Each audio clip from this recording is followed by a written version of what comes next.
How many of you guys know what a watershed is? By a show of hands if you're capable. Okay?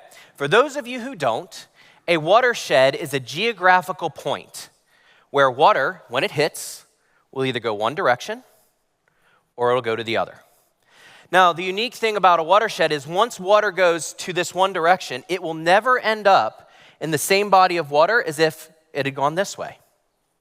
Life gives us some of those exact same moments. These are called watershed moments. Now, a watershed moment usually involves an event, a person, and a choice. An example of a watershed moment would be if you're a person of faith, at some point, you chose to accept Christ as your personal Lord and Savior. You'll never end up at that point if you hadn't chosen that. Well, one of my watershed moments I'm going to share with you in a little bit occurred in 2004 when I was an employee at Wildman Business Group.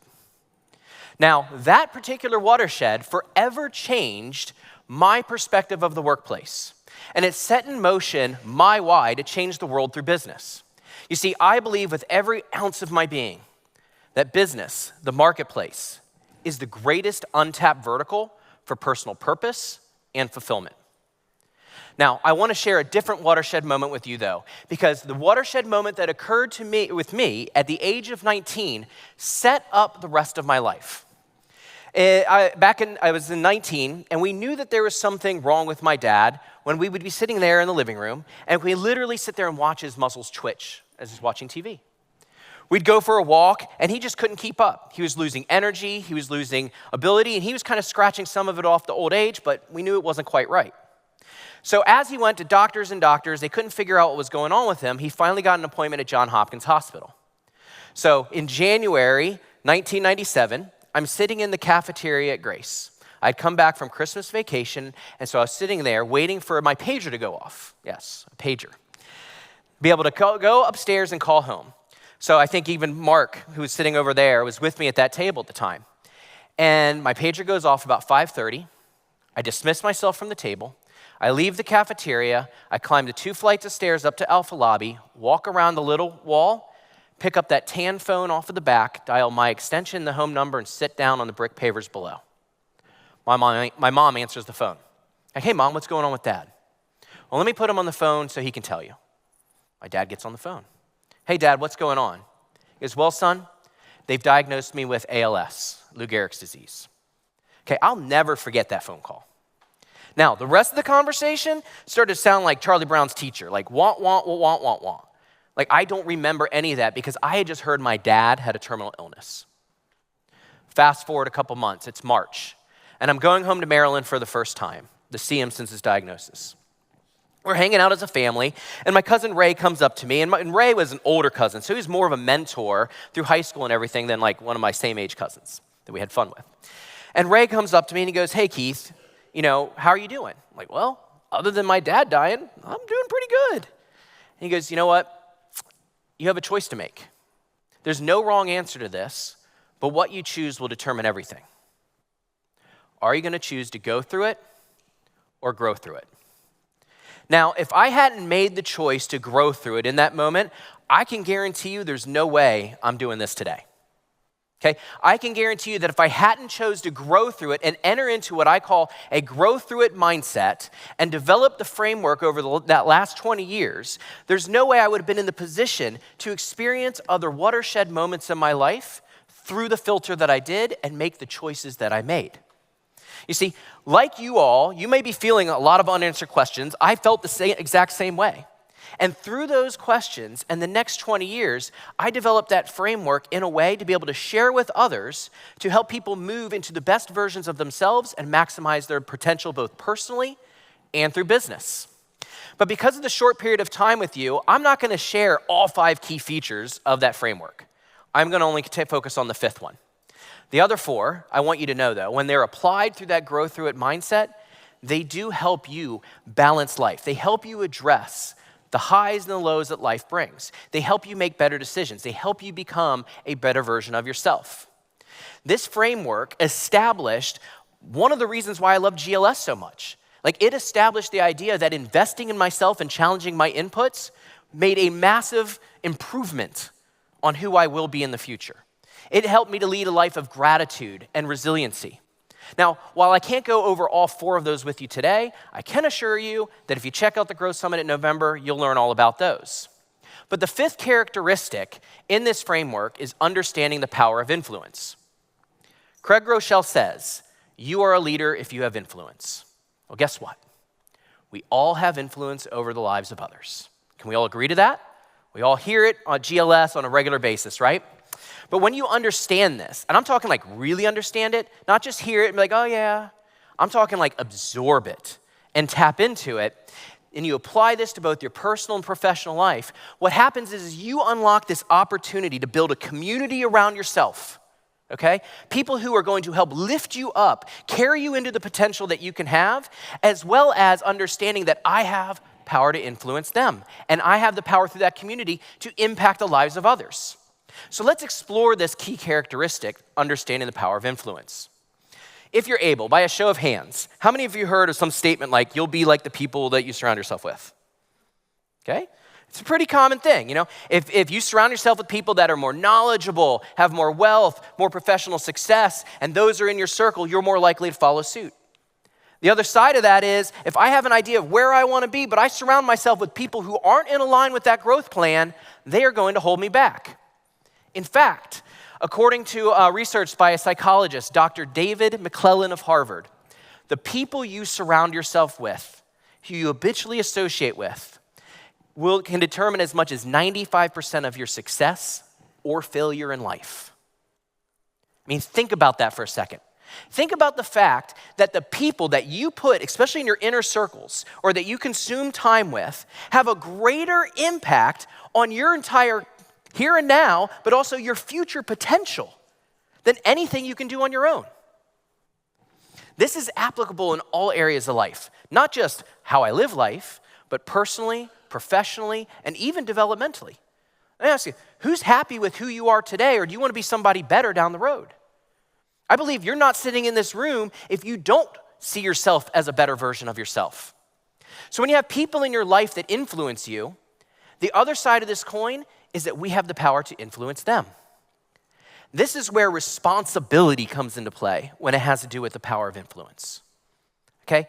When you look at the people that are in your circles, your friends, your coworkers, the people that work for you, or even your leaders, the people you work for, we have the opportunity to influence them. When we then take this and prioritize this in our decision making, our mindset approaches, this is what we can unlock to have impact on the power of others. And so when you think about the ability and dare I say, the responsibility when you apply this to business, this is where businesses have that opportunity to influence the lives of those that work for them. This is why I state that I believe business is the greatest untapped vertical for personal purpose and fulfillment. Because I also believe most businesses don't recognize the opportunity that they have to influence their coworkers. Obviously, this has had a direct impact on, it'll have a direct impact on a culture. And while this isn't a culture talk, it kind of just became one. And so I want to share with you that watershed moment that happened in my life. I call it the Purpose Through Work watershed moment. This was in 2004. I was working at Wildman.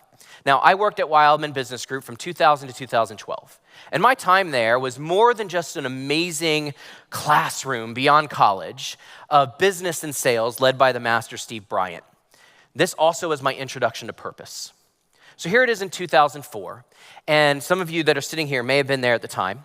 We had just accomplished a 5-year goal of doubling the size of the company, and we did it in 3.5 years, which is pretty awesome. Well, Steve and Brent and Karen Wildman wanted to celebrate that. So they took the leadership team to the Boathouse restaurant, and then we sat up in that upper room. And they went through all of the numbers, the things where we were and where we'd become, and I can tell you right now, I can't remember any of that conversation. What I do remember is when Karen stood up. And I don't know if you know Brent and Karen, they're pretty humble and quiet about like things that were being done good and they're like that they do to serve others, especially in the business and stuff too. But Karen stands up and says, "Hey, I know we don't talk about this much, but as leaders in the company, it's time you know some of the good things that's happening because of the money you're helping this company make." And I remember her talking about the well drilling trucks in Africa, the Youth for Christ ski trips, the orphanage in Romania, and a couple other things I kind of knew about. But what she said next is what changed my life. You see, in Romania, especially back in 2003, 2004, The government that led it was much more corrupt than today. I mean, not that it's great, is my understanding, but it's worse if it can get worse. Child abandonment was a big issue, right? And the local hospital that this was near this orphanage, they shared with the Wildmans a struggle that this hospital was having. This hospital didn't have the resources to take care of these babies. So what would happen is a woman could walk into a hospital, give birth to a baby, and just leave. And this hospital, without the resources to take care of these abandoned babies, what they would do is on a Friday, they would wheel these abandoned babies into an abandoned wing of the hospital, and they would shut the doors.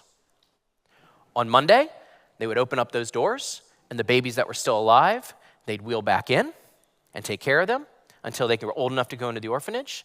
The ones that had passed, they would dispose of. And this would happen week after week after week. It's probably you're feeling right now, and how I felt the first time I heard that, and how Brent and Karen, when they heard about it, it isn't something you can just sit back and not do anything about. Fortunately, they chose to invest, and the company started paying for supplies and staff to take care of those babies on the weekends. And what happened is I'm sitting there at this U-shaped table at the end of it, and I'm hearing this story. I remember looking down to my right at the patterned carpet and kind of up at the wall, which is a beigeish yellow, and I remember it hit me. I'm not out here selling mats, uniforms, and linens. I'm saving lives. I can tell you I never went to work the same way again. You see, everybody, from the janitor to the CEO, every single person in this room, we all do one thing exactly the same every single day. In the morning, we wake up, and at some point, we swing our feet over the bed, our feet hit the ground, and we stand up. And in those moments, consciously or subconsciously, we're either happy and excited to go do what we're gonna go do, or we're not. You see, I believe that purpose elevates the reason you go to work. Purpose gives you a reason to go to work for more than a paycheck. Purpose, when you get up and your feet hit the ground and you go do what you're gonna go do, you're no longer going as an individual. You're going as something part bigger, right? You're going to serve something bigger. This is what understanding the power of influence applied through business can unlock. You see, we really, look at your own schedules. Like if you were to lay out what you do every day, okay, and every week, we spend more time working than any other single activity, right? I don't work anywhere close to 40 hours. Probably a lot of people in this room are well above 40 as well. So other than literally sleeping, which I only sleep 5 or 6 hours a night, so that's way under my work time, okay? So other than sleeping, literally work is the thing that we spend the most time doing. So if you look at that fact and you add into the people that we surround ourselves have the greatest opportunity to influence, that means the people that you're sitting at tables with, the people you work with, the people you work for, have the greatest opportunity to impact your life outside of your family, your spouse, your partner, anybody else, right? Think about the opportunity we have as business leaders if we grab onto that and say, Billy, I got you. I can invest in you. The final lesson I want you to understand the power of influence is legacy. I'm not going to butcher his last name, right? So Dave O focused on that yesterday. Phenomenal talk, the acorns dropping, the spreading the oak trees, right? So I want to ask you a question, especially as leaders of business. Who do you want to be remembered as? As a business, what do you want to be remembered for? When your employees move on to the next chapter of their career or their life, and they look back at the time that they spent in your organization, what do you want them to remember that time to be like, and what stands out the most for them? You see, I believe that choosing to adopt that grow through it mindset and take on the challenge that we have as the opportunity to influence people through work can leave a permanent legacy. Because the reality is, guess what? I'm an extension of that Wildman legacy. I'm also an extension of my dad's legacy.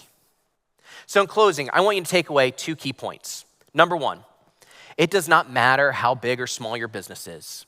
You can be an army of 2 or 200.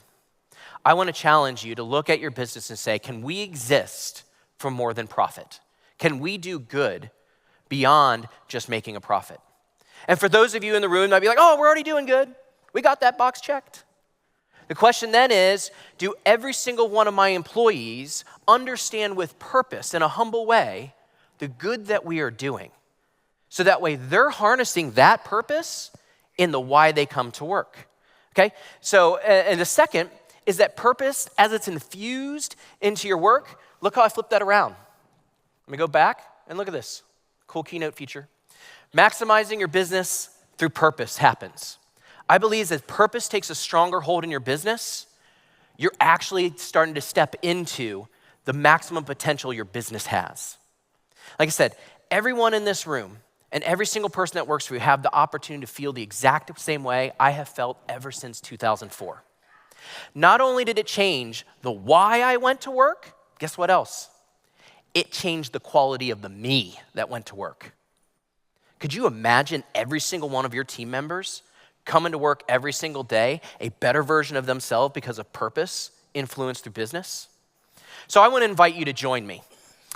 It's my mission, right? And it's more of a movement that I'm trying to push forward, to change the world through business. This is not a campaign. You see, a campaign has a beginning and an end. A movement has a beginning, but it has no end because it takes on a life of its own. My movement started in that room above the boathouse in 2004. The community that makes up the marketplace, like I said, is one of the greatest areas of influence. This is where businesses can change culture. They can add purpose. They can ignite a more passionate and powerful workforce. Because I also believe when it comes to results and maximizing your business, passion and purpose will always do more than skill and resiliency. You do these things, you will end up giving your employees one of the greatest gifts ever, purpose through work and life. You're going to give them a greater sense of self-worth. So if this has resonated with you, I want to ask you, maybe this might be a watershed moment for you right now. And guess what? You also may have the opportunity in the future to create other watershed moments for people in life. See, a watershed, remember, it requires a person, an event, and a choice. I believe this is how we all change the world. Thank you guys very much.